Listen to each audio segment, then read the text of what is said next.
शैव भक्तों को राधे राधे, जय माता दी। आप सभी का पूजा विद प्रिंस चैनल में हार्दिक स्वागत है। आज हम सब बात करेंगे बैसाख की पूर्णिमा कब लग रही है, किस दिन बैसाख महीने की समाप्ति है, उस दिन हमें क्या करना चाहिए, किस दान से हमें क्या कितना गुना फल प्राप्त होगा, पूजा विधि आदि सारी जानकारी आज मैं आपको बैसाख पूर्णिमा को देने वाला हूँ। तो मेरे साथ अंत तक इस वीडियो में बने रहिए और जो भी इस चैनल में नए हैं वो चैनल को सब्सक्राइब कर लीजिए। देखिए, ये जो पावन पवित्र बैसाख का महीना चल रहा है, ये अपने आप में ही बहुत पावन और पवित्र बताया गया है। कहा जाता है इस महीने में मात्र अगर इंसान ब्रह्म मुहूर्त में उठकर स्नान भी कर लेता है तो उसे हजारों गुना पुण्य के फलों की प्राप्ति हो जाती है। तो सोचिए, मात्र स्नान का इतना महत्व बताया गया है। इसलिए बैसाख महीने में जो ब्रह्म मुहूर्त में मात्र उठकर स्नान कर लेता है उसके समस्त पापों का नाश हो जाता है और उसके पुण्य की वृद्धि होने लगती है। इतना महत्व मात्र एक स्नान का बताया गया है। सोचिए, तो इसके बावजूद अब इसका नाम क्या है? स्नान दान व्रत पूर्णिमा। जी हाँ, स्नान करने के पश्चात अगर आप दान करते हो, ज़रूरतमंदों को आप दान करते हो, ऐसे व्यक्ति को जिन्हें सच में आवश्यकता हो धन की, अन्न की या वस्त्र की या पानी की, जिस भी, अगर आप किसी के लिए पानी की व्यवस्था भी कर देते हो तो यह भी महादान के समान आपको फल प्राप्त होता है। क्योंकि वैशाख महीने में किया गया दान, किया गया पुण्य, किया गया तप आपको हजारों गुना बढ़कर फल देने वाला बन जाता है। इसलिए इस महीने में जितना हो सके, खास करके गर्मी का समय है, तो ऐसे लोगों को पानी की व्यवस्था की है जिन्हें सच में पानी की कमी है या जिनके यहाँ सच में पानी की व्यवस्था नहीं है, या जो गरीब हैं या जो सच में प्यास से तड़प रहे हैं, आप उन्हें एक गिलास पानी भी पिला देते हो तो आपको अनन्य कोटि जन्मों का पुण्य आपको खाते में प्रवेश कर जाता है। दूसरा, व्रत। अगर आपसे बन सके तो इस दिन हमें व्रत भी करना चाहिए।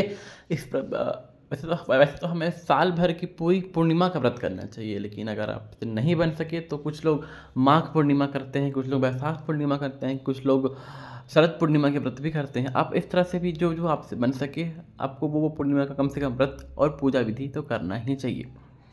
देखिए, पूर्णिमा में हमें लक्ष्मी नारायण और गौरी शंकर का पूजा आराधना करना चाहिए। इस दिन हमें खीर बनाना चाहिए और भगवान को भोग लगाना चाहिए और चंद्रदेव को अर्घ्य प्रदान करना चाहिए। ऐसा अगर हम करते हैं तो हमारे